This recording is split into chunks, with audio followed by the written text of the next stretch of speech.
Notre ennemi, il est venu construire beaucoup de choses dans nos corps. Il a beaucoup de bureaux dans nos corps. Il a beaucoup de bureaux dans notre vie. Il faut seulement faire une petite erreur. Tu lui donnes l'espace et va rentrer. Et elle va fortifier son royaume. Alléluia. Mais il y a une manière. Dieu nous a donné la grâce de connaître comment il faut briser ce royaume. Comment détruire ce royaume. Comment renverser ce siège dans nos vies. Et par la grâce de Dieu, Dieu nous a donné beaucoup d'exemples. Mais pour résumer, comment tu vas faire pour détruire ce royaume, il faut Jésus-Christ de Nazareth. Alléluia. Amen. Il faut Jésus-Christ de Nazareth dans ta vie. Amen. Amen. Jésus nous a fait comprendre quelque chose. Dans le livre de Matthieu 28, 20, il a dit que Dieu sera avec vous jusqu'à la fin du temps. Ouais, pourquoi tu as besoin de Jésus? Tu sais pourquoi tu as besoin de Jésus? Parce que celui le seul qui restera avec nous jusqu'à la fin du temps. Dans le monde, la société a besoin de toi. Le pays a besoin de toi. Lorsque tu es encore fraîche. Lorsque tu es encore en forme. Lorsque tu produis. Aujourd'hui, il y a certains qu'on a retraités. Pourquoi? Parce que la santé ne dort plus. N'est-ce pas? Il y a certains qu'on a retraités parce que l'âge a dépassé. Donc, elles ne fonctionnent plus comme il faut. Mais Jésus n'a pas de limite pour toi. Jésus n'a pas de limite pour toi et moi. Jésus n'a pas de limite. Même quand tu es malade, même quand tu le deux pieds cassés, Jésus est là pour toi. C'est pour cette raison que tu as besoin de Jésus-Christ dans ta vie. Amen. Amen. Tu as besoin de Jésus. Parce que celui qui t'a apporté les paroles d'assurance, et il est là pour l'accomplir. Dans le livre de Matthieu 11, 28, il a dit, venez à moi, vous qui êtes chargés et fatigués. Dans le monde, tu veux qui? Tu veux que qui vienne vers toi? Celui qui est bien important. Celui qui va te bénir avec beaucoup de cadeaux. Celui qui va te donner beaucoup de cadeaux. Celui que tu veux. Mais Jésus a dit, venez à moi, vous qui êtes chargés et fatigués. C'est là qui sont découragés. C'est là qui ont beaucoup de problèmes. Ce sont eux que Jésus veut que vous puissiez venir à lui. Comme ça, il va renouveler votre force. Alléluia. Lorsque l'ennemi est venu bâtir son royaume dans ta vie, Jésus veut que tu puisses venir à lui. Parce que celui qui va te donner la force pour détruire ce royaume satanique. Tu as besoin de Jésus ce soir. Tu as besoin de Jésus tous les jours de ta vie. Pour que ce royaume satanique qui se trouve dans ta vie soit brisé.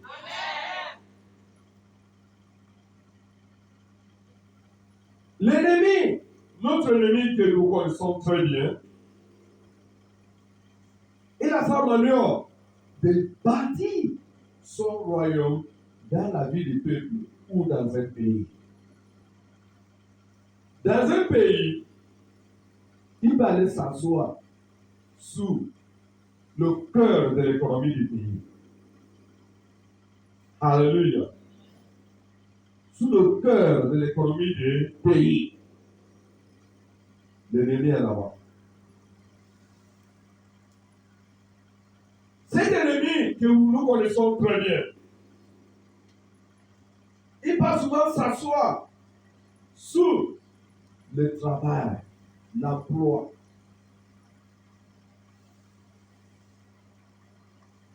Mon frère,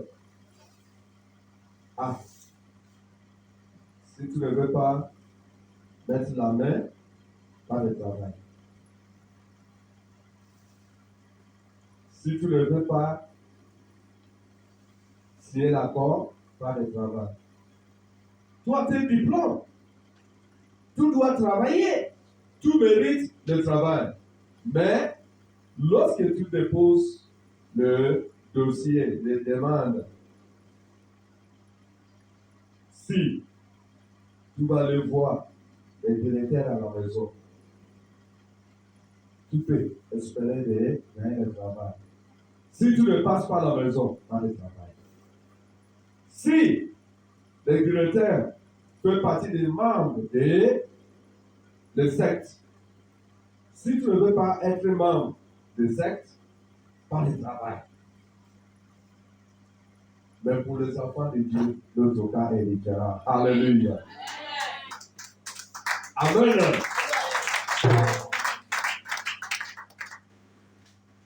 Pour moi, je ne veux pas vous garder très longtemps parce que vous êtes arrivé à l'état. Mais je vais faire tout le tout pour que demain, vous puissiez revenir encore. Amen. Nous allons lire dans le livre d'Esther un petit exemple de le siège satanique. Esther chapitre 3. Nous allons lire chapitre 3. Esther chapitre 3. Du verset 1. Après ces choses, le roi Assuérus fit monter au pouvoir Aman, fils d'Amaléta, l'Agadite. Il l'éleva en dignité et plaça son siège au-dessus de ceux de tous les chefs qui étaient auprès de lui. Verset 2. Tous les serviteurs du roi qui se tenaient à la porte du roi fléchissaient le genou et se prosternaient devant lui, car tel était l'ordre du roi à son égard. Mais Mardochée ne fléchissait point le genou et ne se prosternait point. Verset 3. Et les serviteurs du roi qui se tenaient à la porte du roi dirent à Mardochée: pourquoi transgresses-tu l'ordre du roi? Verset 4. Comme il le lui répétait chaque jour et qu'il ne les écoutait pas, il en fit rapport à Aman pour voir si Mardochée persisterait dans sa résolution, car il leur avait dit qu'il était juif. Verset 7. Et Aman vit que Mardochée ne fléchissait point le genou et ne se prosternait point devant lui. Il fut rempli de fureur. Verset 6. Mais il dédaigna de porter la main sur Mardochée seul, car on lui avait dit de quel peuple était Mardochée. Et il voulut détruire le peuple de Mardochée. Tous les Juifs qui se trouvaient dans tout le royaume d'Assuérus. Verset 5. Au premier mois, qui est le mois de Nisan, la 12e année du roi Assuérus, on jeta le pur, c'est-à-dire le sort, devant Aman, pour chaque jour et pour chaque mois, jusqu'au 12e mois, qui est le mois de Hadar. Verset 8. Alors Aman dit au roi Assuérus: il y a dans toutes les provinces de ton royaume un peuple dispersé et à part parmi les peuples, ayant des lois différentes différente de celle de tous les peuples et n'observons point les lois du roi. Il n'est pas dans l'intérêt du roi de le laisser en repos. Verset 9. Si le roi le trouve bon, qu'on écrive l'ordre de les faire mourir. Et je baiserai l'ordre de les faire mourir. Et je baiserai 10 000 talents d'argent entre les mains des fonctionnaires pour qu'on les porte dans le trésor du roi. Amen. Alléluia. Alléluia. Nous voulons voir juste un exemple de ce qu'on dit le siège satanique. Lorsque Satan voulait s'asseoir sous ton intérêt, sous ton avenir, sous ta liberté, c'est là où on dit que l'ennemi, Satan, est venu siéger sous ton intérêt. Ou Satan est venu siéger sous ta vie. Dans ce passage, la Bible nous parlait de la liberté des peuples. La liberté de Mardochée en tant que juif. Il connaît l'écriture. Tu ne dois pas prosterner devant l'homme, ni devant un autre Dieu ou une image taillée. En dehors des dieux tout-puissants. Alléluia. En dehors de l'écriture de le ciel et la terre. Mais cet homme, Aman, voulait maintenant que le peuple, les fonctionnaires puissent l'adorer. Et là, Aman dit non. Ça maintenant, ça a soulevé des problèmes jusqu'à chez le roi, les autres fonctionnaires. Là où nous sommes, là où tu es, l'ennemi s'est levé pour bloquer ton travail.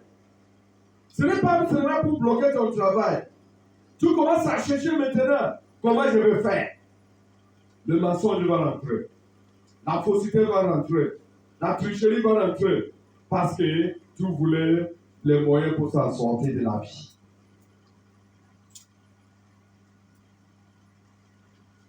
Aman était parti jusqu'à aller corrompre le gouvernement, le roi, en disant qu'il va payer 350 000 grammes d'argent pour donner à l'État. Il a acheté maintenant l'autorité de le pays pour faire comme il veut. C'est comme ça, lorsque le chômage te renverse, celui qui a l'habitude de partager le pot de vin avec toi, il ne te connaît plus. Parce que tu n'es plus rien. Alléluia. Celui qui te dit souvent bonjour, avec le bon cœur, je vais lui dire bonjour, il va me donner quoi? Celui qui te respecte avant, comme son grand frère ou sa grande soeur, aujourd'hui, il s'en fout de toi. Tu deviens un vaurien. Alléluia. C'est ça que Aman voulait faire dans le pays. Alléluia. Il a monté le siège. Il voulait dominer maintenant. Il voulait contrôler tout le monde. Jusqu'à les enfants de Dieu, les Juifs qui sont dans le pays. Il voulait les dévier maintenant. Lorsque Satan a pris au-dessus dans la vie de l'homme, lorsqu'il vient dominer, lorsqu'il vient construire son royaume dans la vie de l'homme, celui qui dirige maintenant, tu es comme la personne devient maintenant comme des robots. On te téléguide. Hein? Vous êtes téléguidé comme la télévision. Tu es là-bas avec les télécommandes. Ce qui va te dire maintenant de faire, c'est ça que tu vas faire. Ça ne sera plus ce que ton Dieu veut que tu fasses. Ça ne sera plus ce que tu avais pris la connaissance d'hier que tu étais petit. Alléluia. C'est comme ça que Aman voulait maintenant que Mardochée puisse les prosterner devant lui. Et puisque Aman c'est quelqu'un qui connaît la loi, il connaît ce que Dieu dit, il dit non, je ne peux pas me prosterner devant l'homme. Ça fait en sorte qu'il a pris maintenant la décision qu'il va mater tous les Juifs. Alléluia. Oui, mon frère, continue. Le verset 10. Verset 10. Verset 10. Le roi ôte de la main et le remit à Aman, fils d'Amminadab, l'Agadi, ennemi des Juifs. Et le roi dit à Aman, l'argent t'est donné, et ce peuple aussi. Fais-en ce que tu voudras. Verset 12. Les secrétaires du roi furent appelés le 13e jour du premier mois. Et l'on écrivit, suivant tout ce qui fut ordonné par Aman, aux satrapes du roi, aux gouverneurs de chaque province et aux chefs de chaque peuple, à chaque province, selon son écriture, et à chaque peuple, selon sa langue. Ce fut au nom du roi Assuérus que l'on écrivit, et on scella avec l'anneau du roi. Verset 13. Les lettres furent envoyées par les courriers dans toutes les provinces du roi, pour qu'on détruisît, qu'on tuât, qu'on fit périr tous les Juifs, jeunes et vieux, petits enfants et femmes, en un seul jour, le 13e du 12e mois, qui est le mois de Adar, et pour que leurs biens fussent livrés au pillage. Verset 14. Ces lettres se renfermaient. Ces lettres renfermaient une copie de l'édit qui devait être publié dans chaque province et invitaient tous les peuples à se tenir prêts pour ce jour-là. Verset 15. Les courriers partirent dans toute hâte, d'après l'ordre du roi. L'édit fut aussi publié dans Suse, la capitale, et tandis que le roi et Aman étaient à boire, la ville de Suse était dans la consternation. Chapitre 4, verset 1 à 2. Chapitre 4, verset 1 à 2. Mardochée, ayant appris tout ce qui se passait, déchira ses vêtements, s'enveloppa d'un sac et se couvrit de sang. Puis il alla au milieu de la ville en poussant avec force des cris amers. Verset 2. Et se rendit jusqu'à la porte du roi, dont l'entrée était interdite à toute personne revêtue d'un sac. Royal, car il était impossible de pénétrer dans les conciergeries royales habillées d'un sac. Alléluia. Alléluia.